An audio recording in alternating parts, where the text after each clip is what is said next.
జనంలోకి వస్తే శ్మశానాల్నే ఆవాసాలుగా మార్చుకుంటారు. ఈ అఘోరి మాత్రం ఇళ్ల మధ్యలో ఉంటుంది. నిత్యం జనంలో ఉంటూ హల్చల్ చేస్తోంది. ఎక్కడికెళ్తే అక్కడ నానా రచ్చా చేస్తోంది. అక్కడుండే వాళ్లతో గొడవకు దిగుతోంది.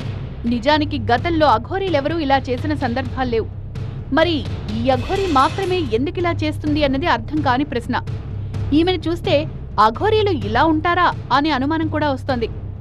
ఇంతకు ఈ అఘోరి సమస్య ఏంటి? ప్రజల్నెందుకు చికాకు పెడుతోంది? ఆ విషయం తెలియకే పోలీసులు తలలు పట్టుకుంటున్నారు. మరి తెలుగు రాష్ట్రాలకు ఈ అఘోరి ఉపద్రవం ఎప్పుడు వీడుతుందో చూడాలి. అఘోరాలైనా అఘోరీలైనా ఏళ్ల తరబడి హిమాలయాల్లో తపం ఆచరిస్తూ ఉంటారు. కుంభమేళా సమయంలోనే జనం మధ్యకొస్తారు.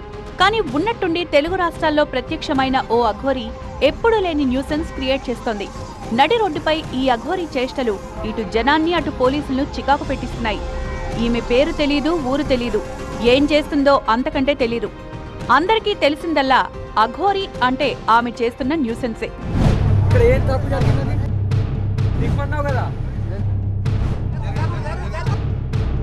కొద్ది రోజుల క్రితం ఆల్ ఆఫ్ సడన్ గా మహబూబ్ నగర్ లో ప్రత్యక్షమైన అఘోరి అక్కడి జనానికి చికాకు తెప్పించింది. దీంతో ఆమెను తెలంగాణ బోర్డర్ దాటించేశారు పోలీసులు. మహారాష్ట్ర వెళ్లినట్టే వెళ్లి ఏపీలో ప్రత్యక్షమైన అఘోరి అక్కడా సేమ్ సీన్తో రచ్చరేపింది. అనకాపల్లి నక్కపల్లి టోల్ ప్లాజా దగ్గర నానా హంగామా చేసింది. టోల్ గేట్ పేమెంట్ విషయంలో సిబ్బందికి శాపనార్థాలతో చెమటలు పట్టించింది. నా కోపం లేదు కానీ ఏమంటారు తండ్రి ఆయన ఇక్కడ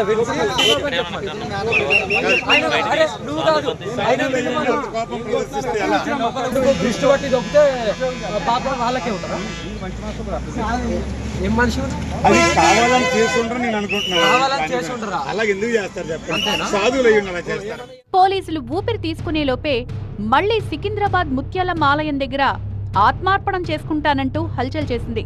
దీంతో ఆమెను బంధించి ఆ ఘోరం నుంచి బయటపడ్డారు పోలీసులు. ఆ తర్వాత మహారాష్ట్ర సరిహద్దుల్లోకి తీసుకువెళ్లి అఘోరిని వదిలేశారు.